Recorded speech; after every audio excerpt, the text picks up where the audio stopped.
میرے والد ایک ذمہ دار تھے، نازک مزاج تھے، جاگیردارانہ مزاج تھے. وہ کہتے پتر میرے کو بستر نہیں چمدے، میں نہیں یہ چاہ سکتا. تو جب یہ ہماری ذمہ دارہ خصوصی جماعت بنی تو اس میں انہوں نے چلہ لگایا کہ بھائی یہ کام ٹھیک ہے. تو وی آئی پی چلہ لگایا، زندگی میں ایک چلہ لگایا. اور اس کے بعد کبھی ذمہ دارہ جماعت کے ساتھ 1 دن 2 دن 3 دن زیادہ زیادہ ہفتہ واپس آ گئے واپس آ گئے. جب ان کا انتقال ہوا تو میں نے ان کو خواب میں دیکھا. میت جو خواب میں کہتا ہے صحیح کہتا ہے. میں نے کہا اللہ نے آپ کے ساتھ کیا کیا؟ کہنے لگے میری بخشش ہو. تو میں نے پوچھا آپ کا حشر کس کے ساتھ ہوا ہے؟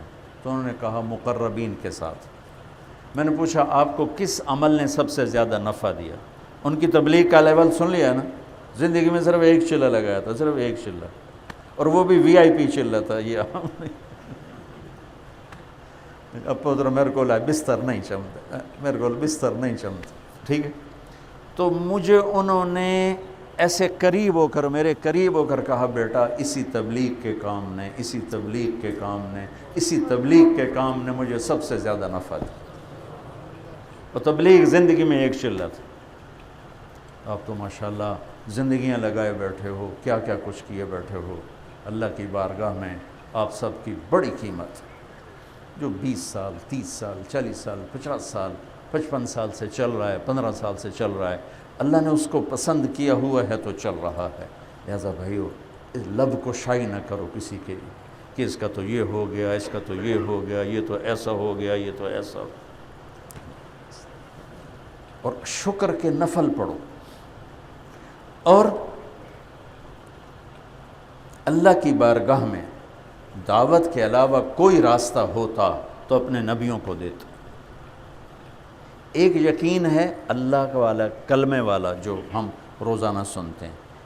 ایک یقین ہے محنت کا یقین. محنت کا یقین وہ کیا ہے کہ جس کام میں اللہ نے مجھے لگایا ہے نا، ہدایت اسی سے آئے گی.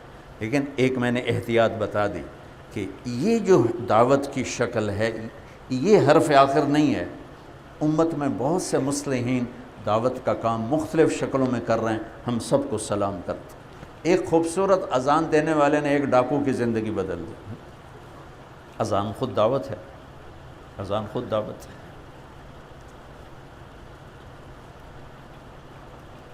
ایوری کوسٹ کے ایک افریقن آئے جب میں ریونڈ میں عربوں کی تشکیل میں ہوتا تھا. کچھ 6.25 فٹ کا مسلمان ہو گئے تھے، عیسائی تھے. میں نے کہا آپ مسلمان کیسے ہوئے؟ کہنے لگا میں مالی گیا باسکٹ بال کا میچ کھیلنے. تو میں ایک سٹور پہ گیا کچھ سودا لینے، وہاں قرآن کی تلاوت ہو رہی تھی. تو میں سننے، جب تک میں سودا لے رہا تھا وہ میرے کانوں میں آواز آتے آتے آتے آتے میرا دل کھنچ گیا. تو میں نے دکاندار سے پوچھا یہ کون گا رہا ہے؟ انہوں نے سب کو میوزک، انہوں نے کہا یہ کون گا رہا ہے؟ تو دکاندار نے کہا یہ گانا نہیں ہے، یہ ہماری ہولی بک ہے. کہنے لگا تم یہ کیسٹ مجھے دے سکتے ہو؟ میں نے کہا لے جاؤ. کہ میں وہ کیسٹ لے کر آیا، ساری رات ریوائنڈ کر کر کے سنتا رہا. مجھے اتنی اچھی لگی، صبح میں نے کلمہ پڑھ لیا. تو دعوت کی بے شمار شکلیں ہیں. ہاں یہ ضرور ہم اللہ کے فضل سے کہیں گے پورے یقین کے ساتھ کہ جو نفع اس شکل سے امت کو جا رہا ہے اور کسی راستے سے نہیں جا. جنگلوں میں ابھی بھائی عبدالقیوم صاحب بتا رہے تھے کہ 500 جماعتیں پیدل اس وقت چل رہی. کون پیدل جاتا، کون دھکے کھاتا؟ ہم ملاوی میں تھے 2015 میں، میرا چلہ لگا 8 ملکوں میں، سارے غریب ملک. تو پتہ چلا لاہور کی جماعت ہے جو گاؤں میں چل رہی، مستورات کی.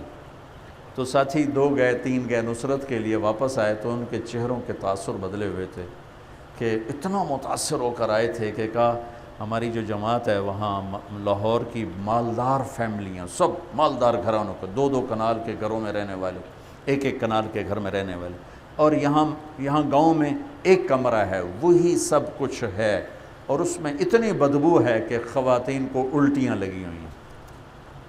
ہر خاتون الٹی کر رہی ہے بدبو کی وجہ سے. کس نے ان کو وہاں بٹھایا؟ کون سا پیر ہے جو مریدوں کو اس طرح تیار کر دے؟ کون سی تحریک ہے جو کارکنوں کو اس طرح تیار کرتی؟ یہ اس میرے نبی کی مبارک محنت کا معجزہ ہے کہ پلے سے خرچ کر کے دھکے کھا رہے ہیں۔